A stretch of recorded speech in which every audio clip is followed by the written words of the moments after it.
अतिक्रमणामुळे वाहतुकीची कोंडी, वाहन चालकांना त्रास.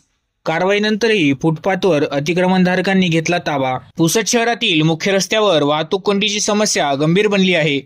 पुसद येथील नगरपालिका प्रशासनाने सार्वजनिक बांधकाम विभाग व पोलिसांच्या मदतीने काही वर्षापूर्वी अतिक्रमण काढण्याची कारवाई केली होती. यानंतर आता पुन्हा फुटपाथवर दुकानदारांनी अतिक्रमण केले आहे.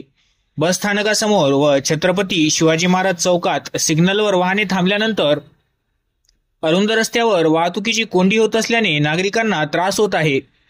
बस स्थानकासमोरील अतिक्रमणधारकांनी फुटपाथचा ताबा घेतला आहे. मध्यवर्ती बाजारपेठेपासून ते बस स्थानकाकडे जाणाऱ्या मार्गावर दिवसभरात कधीही वाहतुकीची कोंडी होते. महात्मा फुले चौक ते छत्रपती शिवाजी महाराज चौकातून मार्गक्रमण करताना वाहनधारकांना तारेवरची कसरत करावी लागते. फुटपाथवरील अतिक्रमणे दुकानदार हटवत नाही. छत्रपती शिवाजी महाराज चौकात वाहतूक कोंडी होण्याचे मुख्य कारण म्हणजे अतिक्रमण आहे. बाजारातील दुकानदार आपल्या दुकानासमोर 3 ते 5 फुटापर्यंत अतिक्रमण करून आपला माल रस्त्यावर ठेवतात. मुख्य बाजारपेठेतील मार्ग अतिक्रमणाच्या जाळ्यात अडकला आहे.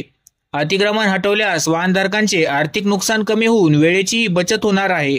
मात्र वारंवार वाहतूक कोंडी होत असल्याने तासनतास वाहनधारक त्रस्त राहत आहेत.